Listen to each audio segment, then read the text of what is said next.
नमस्कार, मैं हूं सौरभ त्रिपाठी। आप देख रहे हैं प्रदेश का सबसे भरोसेमंद news channel India news Uttar Pradesh Uttarakhand. सबसे बड़े बहस में हम आज बात करेंगे योगी का प्रचंड प्रहार, कांग्रेस विभाजन के लिए जिम्मेदार। आज की बहस का सबसे बड़ा सवाल, क्या इतिहास को भूलने वाले ही आज देश को फिर से बांटने की साजिश रच रहे हैं? क्या सत्ता और सियासत के चक्कर में हमने अपने ही इतिहास के घाव पर पर्दा डाल दिया है? आज उत्तर प्रदेश की मुख्यमंत्री योगी आदित्यनाथ ने अयोध्या की पावन धरा से इतिहास का वो पन्ना पलटा जिसने देश की सियासत में भूचाल ला दिया है। सीएम योगी आदित्यनाथ ने साफ शब्दों में कहा कि जो इतिहास से सबक नहीं लेते वे अतीत की गलतियों को दोहराने पर मजबूर होते हैं। योगी आदित्यनाथ ने इतिहास के पन्नों को खोलकर आज विपक्ष पर अब तक का सबसे बड़ा और तीखा हमला बोला है।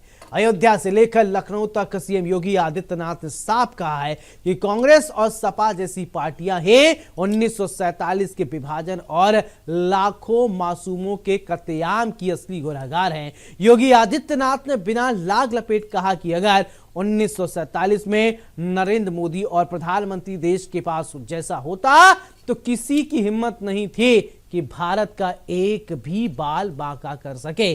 सत्ता की हवस में सनातन राष्ट्र के टुकड़े कर दिए गए हैं, लाखों हिंदुओं, सिख और बौद्धों का कत्लेआम हुआ और आज वही लोग दंगाइयों के हमदर्द बने बैठे हैं। 1526 में अगर संभल में एकजुट होकर मुकाबला किया होता तो 1528 में अयोध्या का इतिहास दोहराया नहीं जाता।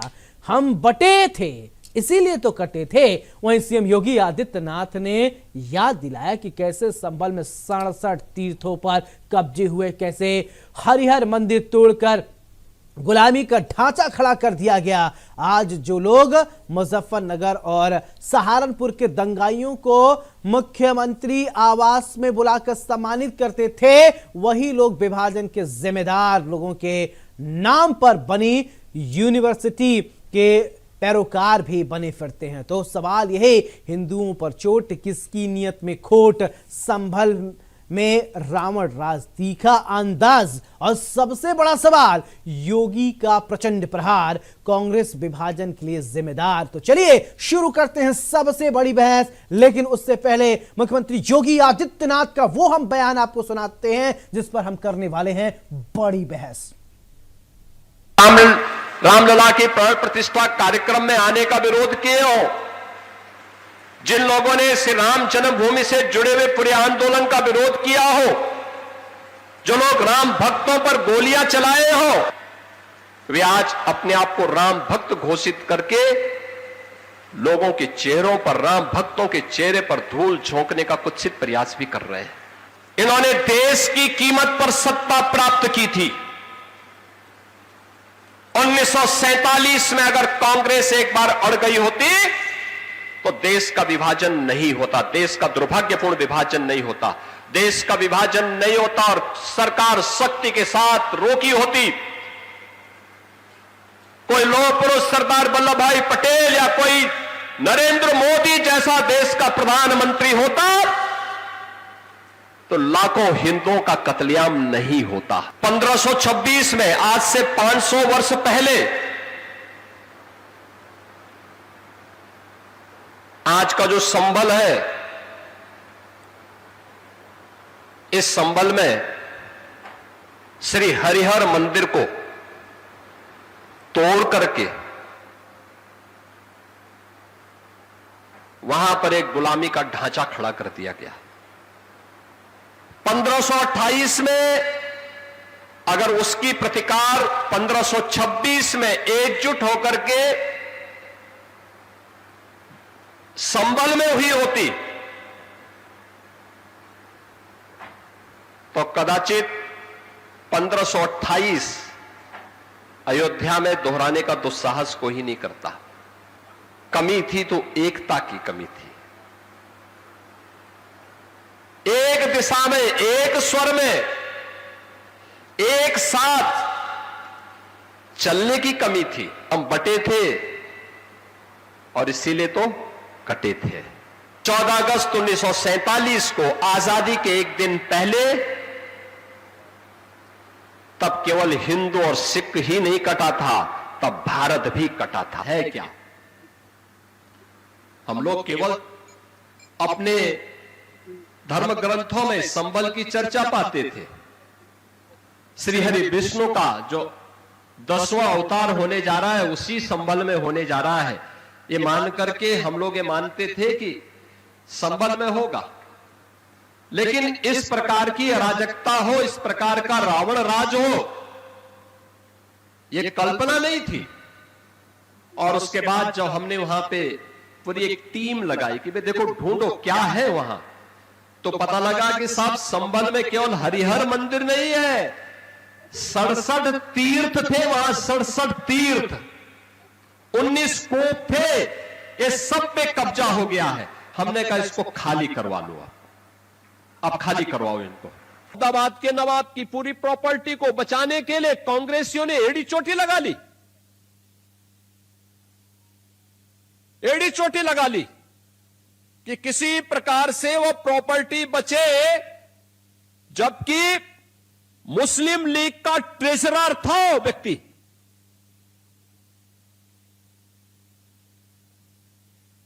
देश की आजादी के खिलाफ और भारत के विभाजन के लिए जिम्मेदार व्यक्ति के नाम पर विश्वविद्यालय बनाने वाले व्यक्ति को समाजवादी पार्टी आज पैरोकार बनती है कि हम आएंगे तो उसको गृह मंत्री बनाएंगे। यानी ये तो जानते हैं कि उसको नहीं आना है, लेकिन इनका शर्मनाक, इनके सोच को देखो। तो भारत के विभाजन को लेकर मुख्यमंत्री योगी आदित्यनाथ ने एक बार फिर वही कहा है, जब बटे थे तभी तो कटे थे। यानी जब हम बंटवारा तभी हुआ जब हमारी एकता नहीं रही है। विभिन्न सोच चर्चा को आगे बढ़ाएं, उससे पहले हमारे सहयोगी नरेंद्र यादव मेरे साथ जुड़ गए हैं। सबसे पहले नरेंद्र, मुख्यमंत्री योगी आदित्यनाथ ने एक बार फिर से वही कहा है और कांग्रेस पर ठीकरा फोड़ा है कि जब बटे थे तभी तो कटे थे, मतलब मुख्य धारा से हट गए, पाकिस्तान उधर हो गया, फिर इसके बाद आपने देखा बांग्लादेश भारत से अलग हो गया। फिर यानी एक बार फिर मुख्यमंत्री योगी आदित्यनाथ संदेश देना चाह रहे हैं कि बटेंगे तो कटेंगे, जो पहले पुरानी वाली बात कहते थे। बिल्कुल सौरभ, जिस तरीके से मुख्यमंत्री योगी आदित्यनाथ ने आज अपने संबोधन में बातें रखी, उस कड़ी में उन्होंने कांग्रेस पर करारा हमला बोला और देश के विभाजन के लिए कांग्रेस के कमजोर नेतृत्व को जिम्मेदार ठहराया। और विभाजन के बाद जो हिंसा हुई, उस दौरान जो हिंसा हुई और तमाम लोगों की हत्याएं की गई इस बंटवारे के दौरान, उस पर भी योगी आदित्यनाथ ने कांग्रेस को कटघरे में खड़ा किया। उनका कहना साफ था कि अगर नेतृत्व मजबूत होता, सरदार पटेल जैसे या प्रधानमंत्री नरेंद्र मोदी जैसा नेतृत्व देश को मिला होता, तो ना देश का विभाजन होता, ना इतने बड़े पैमाने पर हिंसा होती। और जिस तरीके से सनातन बिखरा और सनातन में फूट डाली गई और कहीं ना कहीं उसके लिए कांग्रेस जिम्मेदार था, आपस में एकता नहीं थी। योगी आदित्यनाथ ने अपने संबोधन में इसका भी जिक्र किया कि राष्ट्रीय एकता, राष्ट्र की भावना और एकजुटता की भावना की कमी थी और इसकी वजह कांग्रेस थी। तो कुल मिला के कहा जा सकता है कि योगी आदित्यनाथ ने 1947 के समय जब देश आज़ाद हुआ और उसी समय बंटवारा हुआ, उस समय जो हिंसक गतिविधियां हुई और तमाम हिंदू, सिख, अच्छा एक बात देखिए, मैं देखिए मुख्यमंत्री जी ने कहा एक बात में, उस समय एक परिप्रेक्ष्य में भारत ने प्रधानमंत्री नरेंद्र मोदी ऐसे प्रधानमंत्री जो आज़ादी के बाद पैदा हुए हैं 17 सितंबर 1950 को इनका जन्म हुआ, लेकिन उस समय देश, परिस्थिति, कालखंड सब कुछ अलग था। उस समय से तुलना आज के परिप्रेक्ष्य में तुलना करना कितना आपको लगता है कि सटीकता है, सार्थकता है, और क्या लगता है कि वो परिप्रेक्ष्य और आज की परिप्रेक्ष्य में कितना आप महत्वपूर्ण समझते हैं?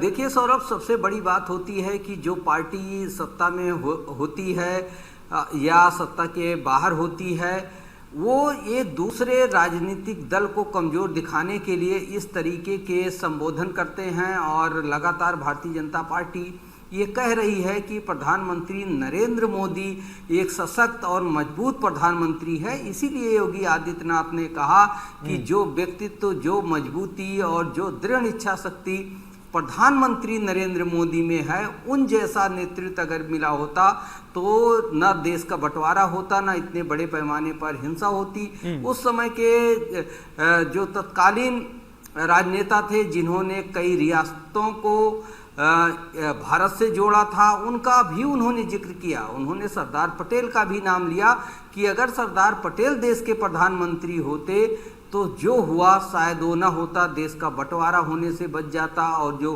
हिंसा हुई थी उससे बचा जा सकता था। परिस्थितियां जो कुछ भी रही हों, उस समय वो तत्कालीन परिस्थितियां थी। लेकिन भारतीय जनता पार्टी की विरोधी पार्टी है कांग्रेस पार्टी, और कांग्रेस पार्टी ने बहुत सालों तक देश पर राज किया है। तो इस बहाने योगी आदित्यनाथ कांग्रेस पर हमलावर थे और कांग्रेस को एक कमजोर पार्टी और कमजोर नेतृत्व वाली पार्टी बताने का प्रयास योगी आदित्यनाथ कर रहे थे। आपने सही कहा कि उनका जन्म बाद में हुआ था प्रधानमंत्री नरेंद्र मोदी का, लेकिन योगी जी का जो संबोधन था, जो कहने का तात्पर्य था, उनका साफ कहना था कि नेतृत्व में दृढ़ इच्छा शक्ति और मजबूती होनी चाहिए थी। अगर ये सारे गुण प्रधानमंत्री जवाहरलाल नेहरू में होते तो शायद ऐसा ना होता। जी बिल्कुल।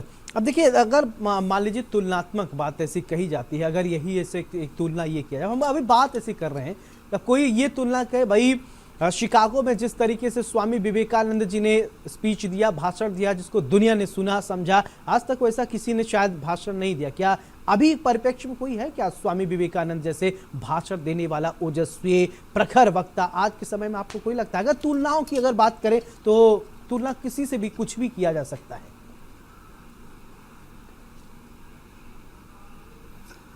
देखिए, राजनीति जो है एक तरीके से विचारधारा की होती है, और जो भारतीय जनता पार्टी की विचारधारा है और जो भारतीय जनता पार्टी की सोच है वो अपने उसी लाइन पर आगे बढ़ेगी जी। और मुख्यमंत्री योगी आदित्यनाथ भारतीय जनता पार्टी के उत्तर प्रदेश में दूसरी बार मुख्यमंत्री हैं, उनके नेतृत्व में तीसरा चुनाव होने जा रहा है। तो जो भारतीय जनता पार्टी की लाइन होगी, जो भारतीय जनता पार्टी अपने विरोधी दलों के लिए इस्तेमाल करती है, उसी भाषा शैली का और उसी बिल्कुल। चलिए अब नरेंद्र, अब इस पर आ जाते हैं। देखिए, मुख्यमंत्री योगी आदित्यनाथ ने जो, चलिए ठीक है, हमारे साथ मेहमान जुड़ गए। सबसे पहले परिचय कराते हैं, फिर इसके बाद चर्चा को आगे बढ़ाते हैं। हमारे साथ राम कुमार पाल जी हैं, राजनीतिक विश्लेषक है, बहुत बहुत स्वागत है। अनिल शर्मा जी हैं, प्रवक्ता हैं कांग्रेस की तरफ से, बहुत बहुत स्वागत है। सोमिल सिंह जी हैं हमारे साथ, नेता हैं, प्रवक्ता भी हैं समाजवादी पार्टी, बहुत बहुत स्वागत है। पल्लवी सिंह जी हैं, प्रवक्ता भारतीय जनता पार्टी की तरफ से, बहुत बहुत स्वागत है। चर्चा की शुरुआत अब आगे बढ़ाते हुए अनिल शर्मा जी मैं आपसे करना चाहूंगा। मुख्यमंत्री योगी आदित्यनाथ ने कहा कि कांग्रेस की वजह से ही देश के टुकड़े हुए, देश का विभाजन हुआ। आज जैसे प्रधानमंत्री नरेंद्र मोदी का जो नेतृत्व है, इस तरीके से सशक्त कोई व्यक्ति होता तो शायद देश का बंटवारा नहीं होता। इस बयान को किस तरीके से देखते हैं अनिल शर्मा जी?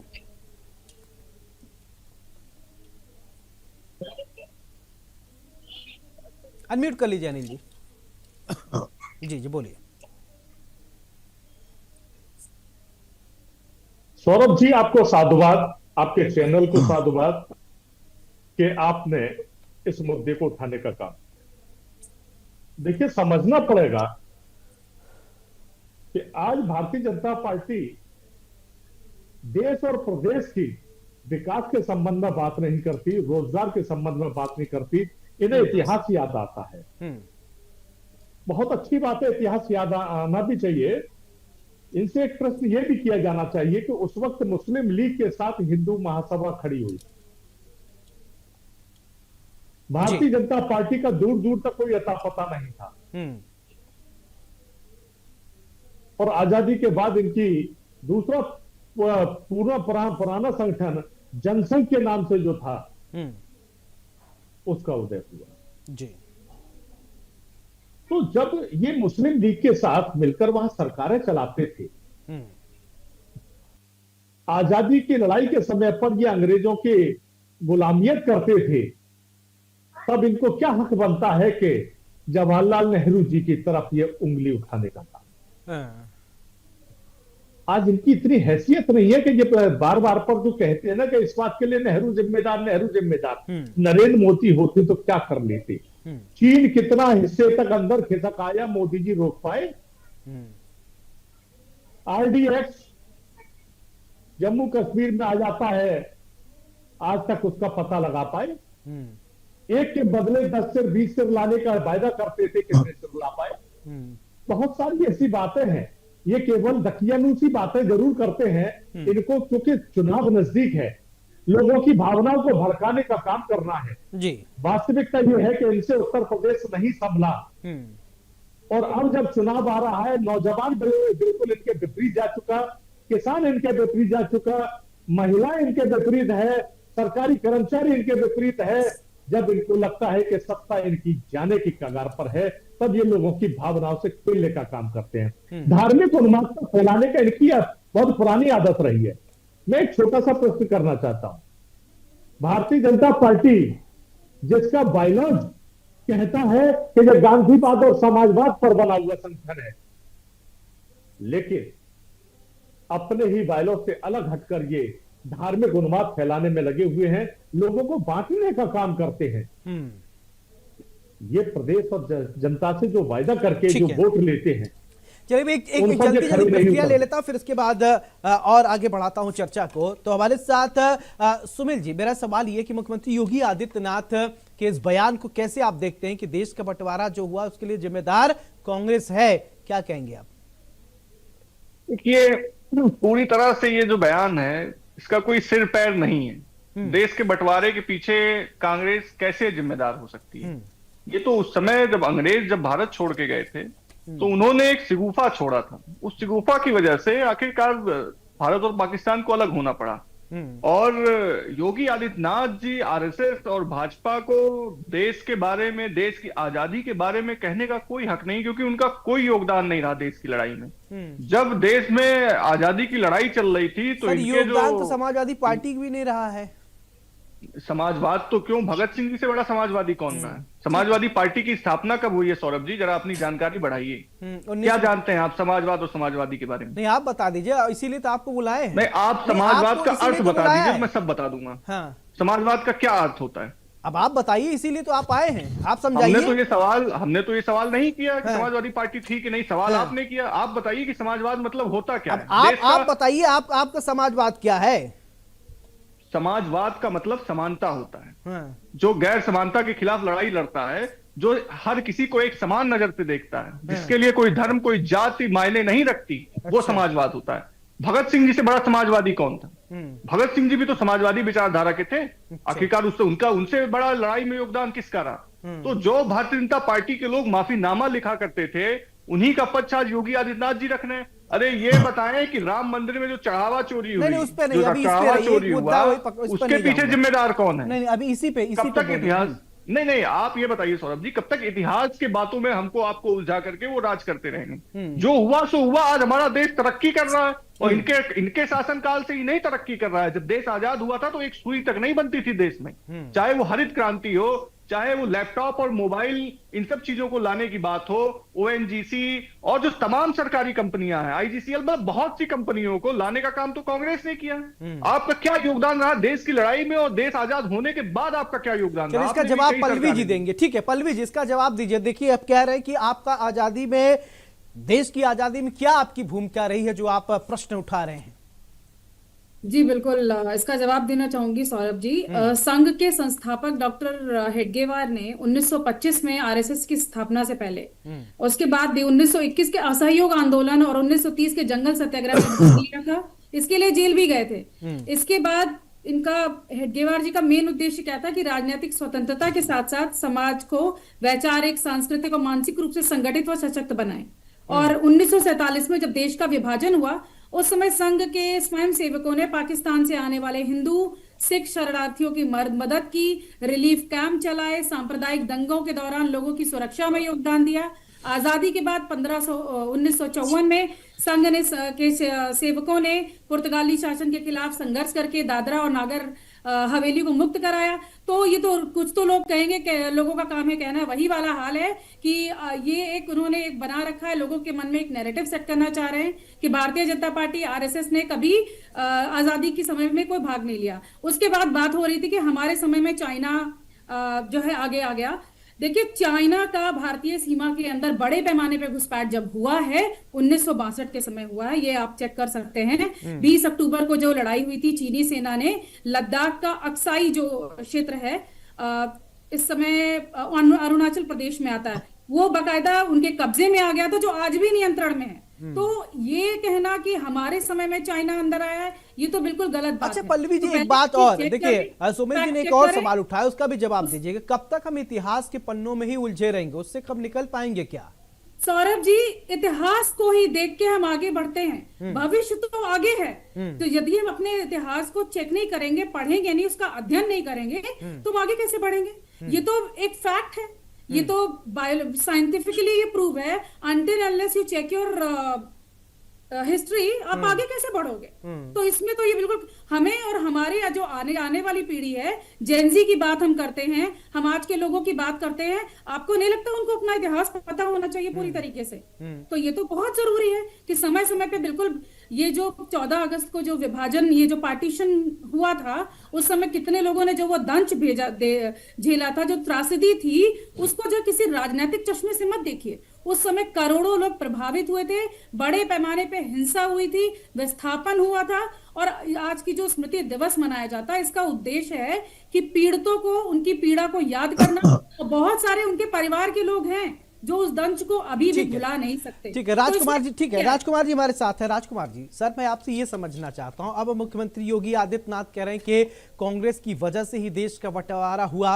अब आज के परिप्रेक्ष्य में क्या इससे क्या सीखा जाए? और ये भी आप मुख्यमंत्री ने दोहराया है, जब कटे थे तभी तो बटे थे, और वो कई बार ये हमेशा कहते आए हैं, इस बार भी उन्होंने कहा। क्या 2027 चुनाव से इसका कुछ लेना देना है? देखिए, आज का दिन विभाजन विश्व का स्मृति दिवस है। इस और स्मृति मतलब याद करना जी। उस दिवस पर हिंदू, बौद्ध, जैन, सिख लाखों लोगों का कत्लेआम हुआ था और ये बंटवारा हुआ था। अभी भाई साहब कह रहे थे कि कांग्रेस ये है वो है। अरे भाई, कांग्रेस का स्थापना किसने किया था उनसे पूछिए। कांग्रेस की स्थापना अंग्रेजों के 3-3, 4-4 लीडर ने किया था, कमिश्नर्स ने किया था। ये पार्टी कांग्रेस अंग्रेजों की स्थापित है। किस भारतीय ने? जवाहरलाल नेहरू ने इनको स्थापित किया था, इस पार्टी को बनाया था। और अभी कह रहे हैं कि मुस्लिम लीग, अरे आज की तारीख में केरल में मुस्लिम लीग के साथ कांग्रेस गठबंधन में है। उस समय भी मुस्लिम लीग ने केरल में सरकार गिरा करके संबंध बनाए थे। और यूपी में उस समय 54 सीटें रिजर्वेशन थी मुस्लिम लीग की, उसमें इन लोग जीतते थे। तो क्या देश को स्मृति देना चाहते हैं? ये क्या देना चाहते हैं? ये याद है झूठी जलेबी। और समाजवादी पार्टी के कह रहे थे, अरे भाई साहब, मुलायम सिंह रक्षा मंत्री थे, उन्होंने आरोप लगाया था कि अक्साई चीन कांग्रेस ने दे दिया है। चीन कभी भी हमारे सीमा के करीब नहीं था, हमारे सीमा के पास तिब्बत था। तिब्बत को चीन ने खाया। उसके बाद अक्साई चीन, नेहरू ने कहा वहां रुई भी नहीं पैदा होती, घास भी पैदा नहीं होती। ऐसा होता है? केरल में भी एक द्वीप दे दिया, ऐसा होता है सर? और एक बात, बहुत बड़ी बात पूछना चाहता हूं, पूछिए इनसे आप। बंटवारा होने के बाद, डॉक्टर अंबेडकर और वल्लभ भाई के देहांत के बाद लियाकत अली नेहरू समझौता क्या था? पूछो इनसे। लियाकत अली नेहरू समझौता ये था कि आप अपने देश के अल्पसंख्यक को संभालेंगे और नेहरू भारत के अल्पसंख्यक को संभालेंगे। आज भारत में 3 करोड़ से 30 करोड़ हो गए मुस्लिम, लेकिन वो जो 20% पाकिस्तान में थे, बांग्लादेश में 22% थे, उसको कौन निगल गया था? जमीन निगल गई, आसमान निगल गया, कहां गए? आज 1-1.5-2% पे आ गए। इसका जवाब कौन देगा? लियाकत अली और नेहरू समझौते का क्या अर्थ है? ये आज यहाँ 4 गुना हो गए, हमारे यहाँ पर के 10 गुना हो गए, लेकिन वहां के हिंदू कहां गए? कौन जवाब देगा? समझौता किया था लियाकत अली से, आसमान निकल गया, धरती निकल गई, हवा में उड़ गए। अनिल शर्मा जी जवाब देंगे क्या? बांग्लादेश के राजकुमार जी जो चाहिए पूछ आज रहे हैं के- उसका जवाब आज देंगे क्या? आज विभाजन स्मृति दिवस ठीक है पर अनिल ये शर्मा याद करना जी, ठीक है चाहिए। इसका जवाब ले लेते हैं, इसका जवाब ले लेते हैं। सर आपने जो सवाल पूछा है अनिल जी जवाब देंगे क्या राजकुमार शर्मा राजकुमार पाल जी जो पूछ रहे हैं? देखिए, राजकुमार पाल जी राजनीतिक विश्लेषक है, लेकिन राजनीतिक विश्लेषक से ज्यादा भाजपा के नहीं, सही प्रवक्ता ज्यादा बताइए महसूस होते हैं। प्लीज नहीं, प्लीज सुन प्लीज सही बताइए, राजकुमार पार्टी जी, की स्थापना किसने की? किसी गांधी ने की, किसी नेहरू ने की? महात्मा गांधी ने कहा था कांग्रेस बंद कर दो। अगर बीच बीच में बोलने का नहीं सुन लीजिए, अगर ज्यादा जलेबी ना बनाओ। आज चलिए अच्छा ठीक है, इसका जवाब ले लेता हूं, इसका जवाब ले नहीं, ठीक याद है करने का बताए। विषय। अच्छा कांग्रेस की स्थापना क्या किसने की थी? चलिए बोलिए बोलिए अनिल जी बोलिए। नहीं, ये कोई तरीका नहीं है। नहीं ये तो ये पूछ रहे थे कांग्रेस की आज स्थापना के दिन किसने की? बताइए कौन थी स्थापना कांग्रेस के स्थापक? कांग्रेस की स्थापना क्यों की गई थी? अंग्रेज ने क्यों किया था? ठीक है बताइए। आपको ज्यादा जानकारी है, आप ठीक। बताइए। नहीं आप बताइए, आप अरे ठीक है अब राजकुमार जी, राजकुमार केवल देखिए आप सवाल बोलिए ना। ठीक है राजकुमार जी अब सुनिए कौन स्थापना किया था, क्यों किया था, उसका जवाब लीजिए। कांग्रेस के प्रवक्ता हैं वो बताएंगे। अनिल जी बताइए। कांग्रेस की स्थापना से इनको इतनी तकलीफ है कि कांग्रेस की स्थापना के बाद के आंदोलन होकर इस देश को आजादी कांग्रेस दिलाने में क्यों कामयाब हुई, सबसे बड़ी तकलीफ ये संघीय है। अच्छा और रही बात अभी थोड़ी देर अभी सुन लीजिए, जनसंघ की आरएसएस की स्थापना करने वाले डॉक्टर हेडगेवार जी की अगर बात की जाए तो वो भी एक कांग्रेस के कार्यकर्ता हुआ करते थे। सहमत। ऐसा नहीं था कि उनको एकदम से राजनीति में उतर पड़े। कांग्रेस के साथ गद्दारी करने के बाद अपना नया संगठन बनाया। कांग्रेस सेवा दल की स्थापना हुई 1923 में, उसमें इन्होंने अपनी हरकतें दिखाई और उसके बाद इनको निकाल के बाहर किया गया, तब इन्होंने अपना संगठन बनाया। एंकर जी हाँ जी देखिए, इनसे मुद्दे की बात पूछिए। आज स्मृति दिवस है, कांग्रेस की स्थापना ने किसने की और लियाकत अली नेहरू समझौते का क्या हुआ? पाकिस्तान में हिंदू और बांग्लादेश के हिंदू जमीन खा गए, आसमान निकल गया, गए कहाँ वो हिंदू? ठीक है बता दीजिए लियाकत जी और नेहरू जी के बीच में जो बात हुई थी। हिसाब से अगर होगी तो ना आपने लिखित देश की लिखा अरे पढ़ी है। अरे लियाकत सुनिए अली अनिल जी नेहरू उनका जो समझौता। प्रश्न है उसका जवाब दे दीजिए। आपके प्रश्न से आपके जवाब से संतुष्ट हो जाएंगे। बिना पीएफए का बताए। आप बताए ना, आप तो अभी सब कबूल कर लिए कि हेगड़ेवार कांग्रेस में थे। अब तो उसके पहले कह रहे थे कि मुस्लिम लीग के थे। कबूल कर लिया ना, सच सच होता है। नहीं ये सच होता है। आप मुद्दे की बात करें, जिस पार्टी को आप करें उस पार्टी के संस्थापक कौन थे? तीन अंग्रेज थे। अंग्रेज नहीं थे तीन, जरा जानकारी बढ़ा आप लीजिए। जानकारी लीजिए। दादा भाई नौरोजी अंग्रेज थे। अंग्रेज थे संस्थापक। क्यों? दादा भाई नौरोजी अंग्रेज थे। अच्छा ह्यूम एक कौन सा ह्यूम थे? अगर मैं कंफ्यूज नहीं हूं, अगर ह्यूम करके कांग्रेस के संस्थापक यही थे क्या? इतने जानकार हो तो नाम बताओ कौन तीन थे? अरे एक जिसने बंटवारा किया डॉक्टर जैन हूँ वही थे। ह्यूम यही नाम था ना शायद। सुमिल जी एक तो मुझे याद है। वही अध्यक्ष थे। नाम बताओ तीन, कौन तीन थे नाम बताओ। अरे आप बताओ ना, संस्थापक थे? नहीं आप बोल रहे हो नहीं थे अंग्रेज। दादा भाई नौरोजी अंग्रेज थे। उसके पहले दादा भाई- संस्थापक किसने किया? तीन लोगों ने मिल के संस्थापना तीन अंग्रेज काउंसलर होके गए इसके संस्थापक अध्यक्ष। तीन एक नहीं, तीन अंग्रेज। तीन लोग जिन लोगों ने स्थापना की थी उसमें भारतीय भी थे, कोई अंग्रेज नहीं था। अंग्रेज आप कौन थे, अंग्रेज थे? आप झूठ नाम बोल रहे बताओ। हो। आप आज नाम के दिन बताओ। झूठ बोल रहे हो आप। नाम बताओ। अरे आप सच्चे हो तो नाम बताओ ना। अच्छा भारतीय थे कौन तो आप अंग्रेज भी था? बता दीजिए। मैं भारतीय थे तो सुमिल जी आप बता दीजिए, हम भी समझ जाए कि आपने सही भाई हमारे दर्शकों को भी समझा दीजिए। सुमिल एक मिनट ठीक है राजकुमार जी, अगर भारतीय थे तो वही नाम आप बता दीजिए। सुमिल जी हम भी जान जाए, हमारे विज्ञान चक्षु थोड़ा खुल जाए। खोल दीजिए। दादा भाई नौरोजी कौन थे? दादा भाई नौरोजी किस अंग्रेज का नाम है? बता दें सब लोग मिलके। देखिए, संस्थापक एलन एक्यू होम, हाँ ये कांग्रेस के माने जाने संस्थापक 1885। ठीक है। उसके बाद एओ होम प्रमुख, उसके बाद उन्हीं का दादाभाई नाम नौरोजी। एओ होम है। एक मिनट सुने। उसके बाद दादाजी नौरोजी, उसके हाँ? बाद दिनसा वाचा, सुरेंद्र नाथ चटर्जी, उसके हाँ? बाद तो ये अंग्रेज हैं? योगेश चंद बनर्जी, चलिए आपका ज्ञान ये अंग्रेज है। धन्यवाद। नहीं राजकुमार जी देखो, अंग्रेज को तो मैं तो एक ही मैं तो अभी तक यही सुना था 1885 के अंदर आपकी जानकारी नहीं यहाँ टोकूंगा राजकुमार, यहाँ रोकूंगा, यहाँ मुझे जो ठीक है इतिहास मैंने जो पढ़ा है एओ ह्यूम मैंने पढ़ा था, बाकी ये तो सोमिल जी बता देंगे। लेकिन आप जो बता रहे अन्य नाम वो तो इंडियंस के आप नाम बता रहे, एक तो अंग्रेज तो मुझे याद है, लेकिन बाकी लोग आप लोगों को ज्यादा पता है। मुख्य संस्थापक सहयोगी एएमयू प्रमुख भूमिका, हाँ संस्थापक चलिए ठीक है, संस्थापक से आगे बढ़ते हैं, संस्थापक से आगे बढ़ते हैं। सौरभ जी नहीं ठीक है, अब देखिए ये कौन बनेगा करोड़पति नहीं हो रहा है, कौन बने करोड़पति हम नहीं खेल रहे हैं यहाँ सच तो बोलना है आज के दिन, नहीं झूठ बोलना है नहीं ठीक है, नहीं सोमिल जी ठीक है, यहाँ ये नहीं हो रहा कौन बने करोड़पति, किसी के ज्ञान का नहीं। ठीक है सर, आज के मुद्दे पे हम बात करते हैं। ठीक है, आप लोगों ने ठीक है बताया। अब नेहरू समझौता भी ठीक है। अच्छा पल्लवी जी मैं एक बात ये समझना चाहता हूँ कि जब कटेंगे तभी तो बटेंगे। चलिए ठीक है, आता हूँ। ठीक है राजकुमार जी, आपने नाम जुड़ा दिया ना सर, अब नाम पे नहीं अटके रहेंगे, उसके आगे भी बढ़ना पड़ेगा हमको। फिर से रिपीट कीजिए, बीच में इतने आवाज आ रही थी, मुझे आवाज नहीं आ रही थी। मेरा सवाल यही कि जब कटे थे तभी बटेंगे, अब इसका मतलब क्या है? मतलब बटेंगे तभी कटेंगे, अभी इसका क्या जरूरत है? बटेंगे तो कटेंगे। हाँ, जी बिल्कुल सही बात है, ये बटेंगे तो कटेंगे बिल्कुल सही बात है। देश के आसपास आप देख लीजिए, बांग्लादेश में क्या हुआ, बहुत सारे देशों का एग्जाम्पल है जहाँ पे क्या हुआ। जब तक हम एक नहीं रहेंगे, एक साथ नहीं रहेंगे, तो बिल्कुल पार्टीशन, अंग्रेजों ने क्या किया, डिवाइड एंड रूल, यही तो किया।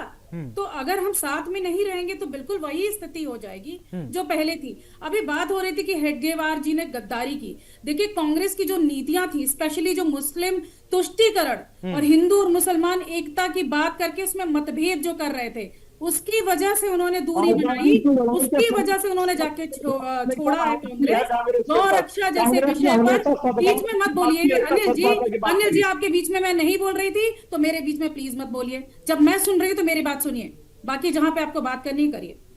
ठीक है, बोलिए। 1920 में कांग्रेस अधिवेशन हो रहा था गौ रक्षा जैसे विषय पर। गांधी जी और कांग्रेस नेतृत्व का जो रुख था उससे वो बिल्कुल भी संतुष्ट नहीं थे। और भी चीजें देख लीजिए आप, 1946 में जो कांग्रेस अध्यक्ष पद के लिए एक चुनाव नॉर्मल वोटिंग हो रही थी, लेकिन जो इनके जो बेसिकली प्रांतीय समितियां थी उनके द्वारा नामांकन हुआ था, तो उसमें सरदार वल्लभ भाई पटेल को 12 और जवाहरलाल नेहरू जी को कितने नामांकन मिले थे? 0।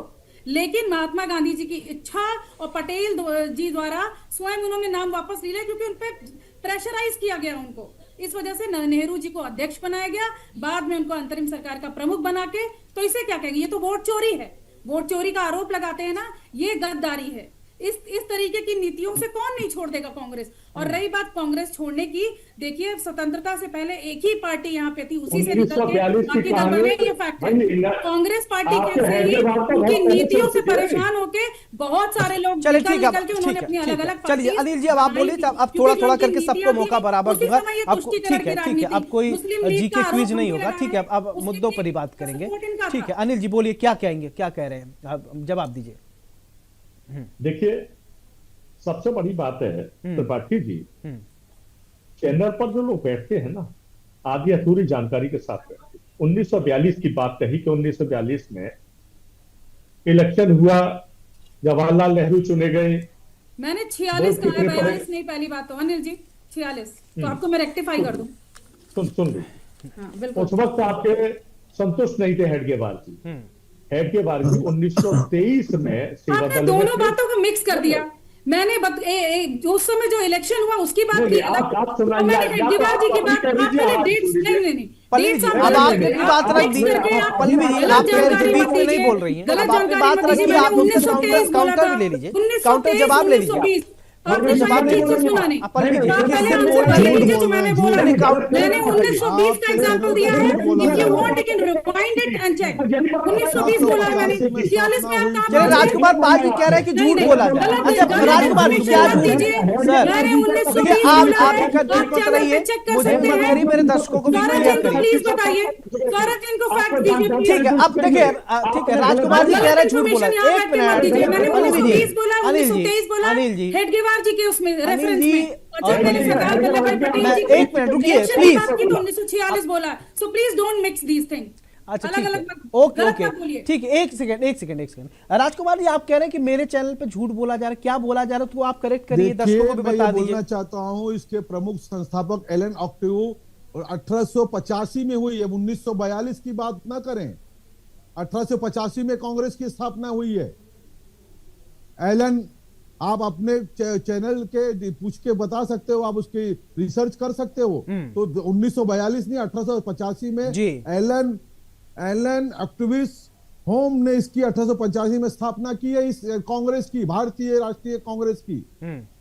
ये झूठ बोला जा रहा है 1942। चलिए ठीक है, हाँ ठीक है। अनिल जी देखिए, कह रहे हैं कि स्थापना 1885 में हुआ था, तो 1942 कह रहे हैं, ये आपको थोड़ा संशोधन करने के लिए कह रहे हैं राजकुमार जी। ठीक है, अब अनिल जी अब आप अपनी बात रखिए। पहले तो इनको ये बता दीजिए कि मैं बोल क्या रहा हूं, ये सुनना क्या चाह रहे हैं, ठीक है ना? जी। मैंने क्या कहा है वो इनकी जानकारी नहीं है, ठीक है? 1942 की बात आई थी तो मैंने बताया ना, 1942 में कौन अध्यक्ष था? आरएसएस के संस्थापक हेडगेवार जी 1925 से पहले कांग्रेस से निकाल दिए गए।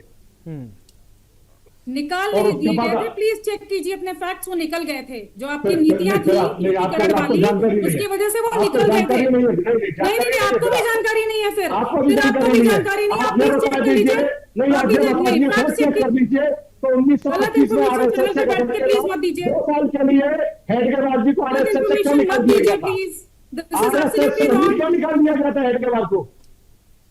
आपकी जानकारी तो बीच में मत बोलिए। आपने तो सबको निकाल दिया, सरदार वल्लभ भाई पटेल जी को हटा के नेहरू जी को आपने प्रधानमंत्री बना दिया, उनको प्रमुख बना दिया। तो ये तो आप लोगों ने किया ही, जब जरूरत थी साथ में रखा, हटा दिया। तुष्टिकरण की राजनीति जो आपको करनी थी। गलत नीति अपनाएंगे तो जब अनुशासनहीनता करेंगे तो संविधान में जानकारी आपको दुरुस्त चलिए नहीं है। ठीक है, अब एक दूसरे की जानकारी दुरुस्त करते हुए हमारे दर्शकों को भी जानकारी दुरुस्त करिए, फिर इसके बाद सोमिल जी के पास में जाऊंगा, क्योंकि काफी देर से वो सुन रहे हैं। महोदय एक छोटी सी बात रखनी है। नेहरू जी आ गए, प्रधानमंत्री बन गए, और उसके बाद लियाकत अली और नेहरू समझौता क्या था? पूछिए ज्ञानी महोदय से पूछिए, नेहरू लियाकत अली समझौता क्या था और पाकिस्तान। चलिए अच्छा ठीक है, इसको कुछ बोल दीजिए अनिल जी, अगर आपको पता है तो बोल दीजिए, नहीं है तो राजकुमार जी आप ही बताइए, कब से आप पूछ रहे हैं। ठीक है, अगर राजकुमार जी आप ही बता दीजिए। अनिल जी के पास में जाऊं, आप ही क्लियर कर दीजिए, क्योंकि काफी देर से आप एक ही सवाल पूछ रहे हैं। आप क्लियर कर दीजिए, आप बता दीजिए। चलिए अनिल जी को बता दीजिए, फिर इसके क्या था आप बता दीजिए ना, फिर इसके दर्शकों पर बताइए, फिर आगे बढ़ते हैं। सर मैं बता रहा हूं कि लियाकत अली और नेहरू समझौता हुआ था डॉक्टर अंबेडकर और वल्लभ भाई के देहांत के बाद। उस समझौते में कहा गया था कि आप अपने अल्पसंख्यक को संभालेंगे, हम अपने अल्पसंख्यक संभालेंगे। तो पाकिस्तान और बांग्लादेश के मेरे हिंदू अल्पसंख्यक कहां गए? आज 1-1.5-2% है, उस पर कोई सवाल करेगा? भारत में तो भारतीय नेशनल कांग्रेस ने संभाला और 10 गुना हो गए। क्या आज हम लोग हिंदू मुसलमानों को अधिकार नहीं दे रहे हैं? लेकिन हमारे वो भाई कहां गए जो 20-22% थे दोनों प्रदेशों में? उस समझौते का क्या अर्थ निकला? नेहरू और लियाकत अली का आज स्मृति दिवस में याद करा रहा हूं मैं, इनको जवाब देंगे। चलिए अनिल जी आप प्लीज कब शब्दों में जवाब दे दीजिए, फिर आगे फिर मैं बढ़ जाते हैं। इनको एक जवाब दे दीजिए, काफी देर से जवाब मांग रहे हैं राजकुमार जी, उनको जवाब दीजिए, फिर इसके बाद मैं सोमिल जी के पास तुरंत जाता हूं, क्योंकि काफी देर से मैं उनसे सवाल नहीं ले पाया हूं। प्लीज बताइए अनिल जी। देखिए सबसे बड़ी बात है कि ये पहला नंबर तो बीच में बोलना बंद है। आबादी की बात अगर ये करते हैं तो किसी परिवार का कुनबा अगर ज्यादा बड़ा होता है तो दूसरे परिवार के, अरे छोड़ो भाई साहब, राजकुमार सुनिए, उनको अपनी बात तो रखने देंगे। नहीं ऐसे नहीं होगा ना, ठीक है राजकुमार जी अपनी बात रखने दीजिए, पहले उनके सेंटेंस तो आने दीजिए सर। नहीं ऐसा नहीं होगा, बीच बीच में अगर आप हाथ ऐसे करेंगे, हाथ चलाएंगे तो नहीं हो पाएगा ना। उनकी पूरी बात आने दीजिए, फिर इसके बाद अगर आपको असहमति है फिर मैं आपके पास आऊंगा। उनको बोलने दीजिए, ऐसा नहीं कि बोलने ही नहीं देंगे, फिर कहां से फैक्ट आ पाएगा। उनसे आप जानना चाहते हो, सुनिए पहले। ठीक अनिल जी बोलिए, अनिल जी मैं कह रहा हूं आप बोलिए, अनिल जी आप बोलिए। आजादी के इतिहास की बात करते हैं, भगवान की बात करिए। राम मंदिर में चोरी कैसे हो गई, जिम्मेदारी से जवाब दीजिए। आरएसएस की कितनी शाखा को किया अभी तक? की ट्रेनिंग आपके ये लिए। आज का विषय है, ये आज के विषय की बात, अगर आज का विषय है ये, इसका जवाब भी मिलेगा। आपने तो सुप्रीम कोर्ट में कहा था भगवान राम का अस्तित्व नहीं है अनिल जी। कपिल सिब्बल वकील, 28 वकील, हाँ, अस्तित्व नहीं कहने वाले चोरी पे सवाल पूछ रहे हो। आज चले ठीक है, चले सोमेश जी मेरा सवाल, ठीक है अनिल जी आपकी बात आ गई, राजकुमार जी आपकी बात आ गई, सोमेश जी ठीक है सोमेश जी मेरा सवाल, आज के परिप्रेक्ष्य में बात करें तो आज जेनजी, अब आप देख रहे हैं जेनजी को क्या चाहिए, ठीक है सर, ठीक है राजकुमार जी, चलिए ठीक है। अब अनिल जी प्लीज, ठीक है सोमेश जी, अभी वोटर जो है वो जेनजी को क्या समझा रहे हैं, ठीक है सर, ठीक है प्लीज। अब अनिल जी को आपने बोल लिया, ठीक है सोमेश जी को बोलने दीजिए, काफी देर से वो सुन रहे हैं, नहीं कहेंगे हमको चर्चा में बोलने ही नहीं दिया गया। सोमेश जी आप बोलिए कि आज, क्योंकि आज जो है जेनजी का जमाना है और जेनजी को हम क्या सिखा रहे हैं? जेनजी को हम सिखा रहे हैं चढ़ावा कैसे चोरी करो, जेनजी को हम ये सिखा रहे हैं कि बहन बेटियों के कपड़े कैसे फाड़ो, जेनजी को हम ये सिखा रहे हैं कि पुलिस अगर लाठी ली है तो बहन बेटियों के प्राइवेट पार्ट्स पे मारे। पल्लवी जी भी हमारी बहन है, बहन समान है, उनको भी हमें लगता है भारतीय जनता पार्टी में रह के भी बहुत दुख हुआ होगा कि किस तरह से देश के जेनजी पे लाठियां चलाई गई। और रामकुमार पाल जी मुझे लगता है बहुत बड़े इतिहासकार हैं, तो मैं एक छोटा सा सवाल उनसे पूछना चाहूंगा जिसका जवाब तुरंत दे दें कि भारतीय जनता पार्टी का पहला राष्ट्रीय सम्मेलन कहां हुआ था और क्या इसे मोहम्मद अली जिन्ना के पोते ने फाइनेंस नहीं किया था?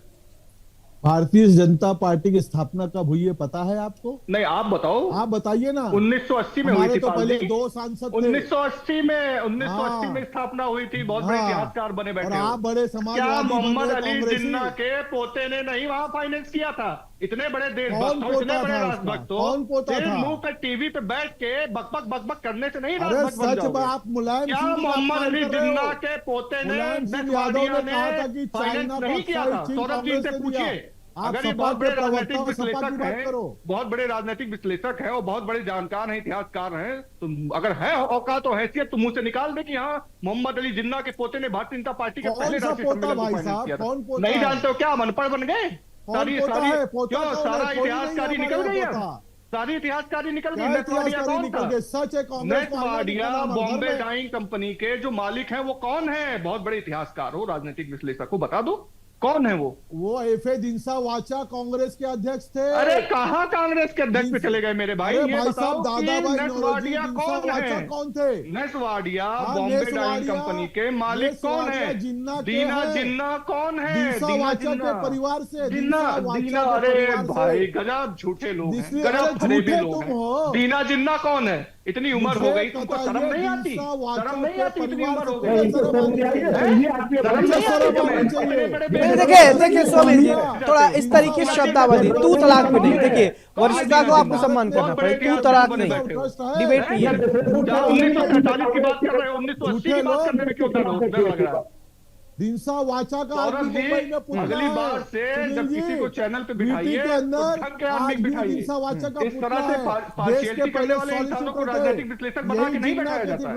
अगर इतने बड़े इतिहासकार हैं तो सौरभ जी पूछिए इनसे दीना जिन्ना कौन है, उनके पति नटवाडिया कौन है? दिनसा वाचा के परिवार से, जिन्ना के परिवार से, उनका मुंबई बीएमसी ऑफिस के पास। सुन लो मेरी बात, पढ़ लो अनपढ़ आदमी। अरे अनपढ़ आदमी। अब देखिए आप मोबाइल लेके गूगल कर रहे हो, बिना गूगल के बोल रहे हैं, गूगल से मत बोलिए ना, आप गूगल लेके बैठे हैं, गूगल लेके बैठे मोबाइल को, नहीं ऐसा, और मोबाइल चला के गूगल करके किसी वरिष्ठ आदमी कैसे मत बोलिए, ऐसे मत बोलिए सोमेश जी, इस तरीके से नहीं। स्टैचू लगा है, सॉलिसिटर थे पहले दिनसा वाचा, जिन्ना के परिवार के थे वो, आज भी ट्रस्ट जिंदा है। क्या ठीक है नरेंद्र जी मेरा सवाल, ठीक है नरेंद्र ठीक है, क्या देश की आजादी की लड़ाई में, ये पूछ लीजिए रामकुमार पाल से, देश की आजादी की लड़ाई में मुस्लिमों का कोई योगदान नहीं रहा? क्या देश के फ्रीडम फाइटर्स मुस्लिम्स नहीं हुए, अल्पसंख्यक नहीं रहे? सुन लीजिए बताइए जिन्ना ने क्या कहा था? अरे तो जिन्ना पे मुसलमान क्यों जा हिंदुओं रहे के हो? साथ एक दे बात रहे। बताओ जिन्ना कि ने तो हिंदू बंटवारा किया अरे है। यार, मुसलमान देश की आजादी में लड़ाई लड़े जिन्ना कि ने तो नहीं लड़े? बंटवारा किया, जिन्ना के साथ एक देश के बात का मुसलमान जवाब थे। दे दो कि देश की आजादी में मुसलमानों का कोई योगदान आप था या नहीं पहले था? कबूल करो जिन्ना ने क्या कहा अरे था। इतिहासकार, हम हिंदुओं के ये साथ नहीं बताओ रह कि सकते। देश की जिन्ना लड़ाई ने में देश का बंटवारा मुसलमानों का किया, योगदान था नेहरू या ने नहीं देश का था? बंटवारा किया। अरे 50-60 जिन्ना साल और के अधेड़ नेहरू, लगते हो भैया। इसको मत इतना तो बचाओ। जानकारी होगी कि मौलाना आपके अब्दुल कलाम बचाने आजाद कौन जानकारी थे, रखो। खान अब्दुल गफ्फार जिन्ना कौन थे, क्या कहा साइफुल्लाह के खान कौन थे, जिन्ना ने बंटवारा किया। चलो ठीक है, अच्छी बात है, आप मोबाइल देख देख के बोल रहे हैं, अच्छी बात है, ठीक है, मैं समझ गया, आप मोबाइल देख देख के पढ़ना पढ़ रहे हैं, ठीक है, मोबाइल देख देख के बोल रहे हैं, अच्छी बात है, अच्छी बात है, गूगल पे सब कुछ उपलब्ध है, आप देख देख के बोल रहे हैं, अच्छी बात है। नरेंद्र, मेरा सवाल आपसे कि क्या आने वाली राजनीति की अगर हम बात करें उत्तर प्रदेश के, किस धुरी पर घूमती हुई आपको नजर आ रही है? ठीक है नरेंद्र। देखिए, उत्तर प्रदेश में 2027 में चुनाव हैं और योगी आदित्यनाथ उन सारे मुद्दों को लेकर आगे बढ़ रहे हैं जो उन्होंने उत्तर प्रदेश में डेवलपमेंट किए हैं, कानून व्यवस्था को लेकर आगे बढ़ रहे हैं। साथ ही समाजवादी पार्टी और कांग्रेस पर भी लगातार वो हमला बोल रहे हैं। और आज जिस तरीके से योगी आदित्यनाथ ने कांग्रेस को घेरा और कांग्रेस पर हमलावर रहे, तमाम मुद्दों को लेकर देश के बंटवारे के समय जिस तरीके से उन्होंने नेहरू पर हमला किया कि नेतृत्व कमज़ोर था, दृढ़ इच्छा शक्ति की कमी थी, तो उनके बयानों से साफ है कि आने वाले दिनों में कांग्रेस पर भी योगी आदित्यनाथ आक्रामक होंगे और साथ ही समाजवादी पार्टी पर भी आक्रामक होंगे। इसको लेकर तैयारियां चल रही हैं और हर फ्रंट पर भारतीय जनता पार्टी अपना मोर्चा खोलेगी, जिसमें तमाम जातीय और स्थानीय क्षेत्रीय समीकरण भी शामिल होंगे और इसके अलावा विकास और कानून व्यवस्था का भी मुद्दा होगा। इसको लेकर विपक्षियों पर हमला जारी रहेगा और विपक्ष भी अपने मुद्दों को उठाता हुआ नजर आएगा। और ये मौका 15 अगस्त का है और लोग आज़ादी का जश्न मनाने की तैयारी कर रहे हैं और ऐसे में पूरे देश को सचेत होकर अपना 15 अगस्त का दिवस धूमधाम से मनाना चाहिए और हर पहलू पर विशेष ध्यान देने की ज़रूरत है। सौरभ, चले ठीक है, अब आप फाइनल कमेंट की तरफ बढ़ते हैं और एक एक करके आप सभी का विचार फाइनल में फाइनल कमेंट लूंगा। Anil ji, final comment please. Saurabh ji, वर्तमान परिस्थितियों में भारतीय जनता पार्टी का गिरता हुआ गिराव, इनका साथ छोड़ते हुए इनके गठबंधन के लोग इनकी बौखलाहट को प्रदर्शित करते हैं जी। आजादी के इतिहास को तोड़ मरोड़ कर पेश करने का काम यह भारतीय जनता पार्टी के नेतागणों का शौक बन गया है। ये लोगों में भ्रम पैदा करना चाहते हैं। आजादी के इतिहास से इनका कोई सरोकार नहीं, ये केवल वोट की और सत्ता की राजनीति के चलते लोगों का ध्यान भटकाने का काम कर रहे हैं। जिनमें इनके मंसूबे पास नहीं होंगे, जनता इनको सिरे से नकार रही है। ठीक है, सोमिल जी, एक छोटा सा कमेंट फाइनल। ये जो लोग आज इस तरह की बातें कर रहे हैं, उनके जो संगठन रहे हैं, संघ ने एक संगठन के रूप में 1930 और 1942 के भारत छोड़ो जैसे बड़े आंदोलनों से खुद को दूर रखा था। तो आज हमारी एक तरफ उत्तर प्रदेश की अर्थव्यवस्था गिरती चली जा रही है, लोग बेरोजगार हैं, किसान परेशान हैं, उनको खाद और डीएपी नहीं मिल रही, और दूसरी तरफ जो नौजवान हैं वो रोजगार के लिए दर दर भटक रहे हैं, महंगाई आसमान छू रही है, जेन जी और जेन अल्फा सड़क पे हैं। तो मेरी मुख्यमंत्री जी को आपके चैनल के माध्यम से यही सलाह है कि आज के हिसाब से जिए। आज उत्तर प्रदेश की जनता आपको हटा के एक विकासवादी सोच का मुख्यमंत्री बनाने जाए। Pallavi ji, final comment. जी, अभी जैसे मैंने अनिल जी को भी सुना, सोमिल जी को भी सुना। देखिए, अभी सोमिल जी ने बोला कि जो है जनता सड़क पे है, बहुत सारी चीजें उन्होंने बोली, लेकिन इसके उलट इनकी ही पार्टी के नेता शिवपाल सिंह यादव जी की बात करें तो वो जातीय समीकरण बिठाने में लगे हुए हैं, धर्म और तुष्टिकरण की राजनीति बनाने में लगे हुए हैं। आजम खान जी से जाके जेल में मिलते, कहते तुमको गृह मंत्री बना देंगे सत्ता में आने के बाद। संभल के जो दंगों के आरोपी हैं उनका आरोप वापस ले लेंगे, और जिसने आपको कष्ट दिया है, आजम खान जी से बोलते हैं, वो उनको जो है सजा दी जाएगी। तो ये धर्म और तुष्टिकरण की राजनीति से बचना चाहिए। ये बात करते हैं, चैनलों पे बैठ के बात करते हैं कि विकास का मॉडल कहाँ है, ये कहाँ। मैं इनसे पूछना चाहती हूँ कि समाजवादी पार्टी का पूछने का वक्त नहीं, अब सिर्फ आप अपना फाइनल कमेंट का ही वक्त है, ठीक है, क्योंकि हमारे पास वक्त इतनी वक्त हमारे पास थोड़ा कम है, वक्त की थोड़ी कमी है, यही आप सभी को रोकना चाहूंगा। बहुत बहुत शुक्रिया आप सभी मेहमानों को हमारे साथ जुड़ने के लिए, बड़ी बहस में चर्चा करने के लिए। देखिए, अब आजादी का जश्न देश भर में अब मनाया जा रहा है। तिरंगा यात्रा घर घर निकाला जा रहा है, लेकिन इतिहास के पन्ने से बहुत कुछ सीखने को मिलता है। आज का यूथ जब तक समझे कि नहीं पहले क्या हुआ था, तब तक आगे बढ़ने इतिहास से हमें प्रेरणा मिलता है। इतिहास शब्द का अर्थ ही होता है इति मतलब ऐसा, हास मतलब हुआ, ऐसा हुआ था, यानी ऐसा हुआ था तो देखकर ही हम आगे बढ़ते हैं। बड़ी बहस में मेरे साथ फिलहाल इतना ही। नमस्कार।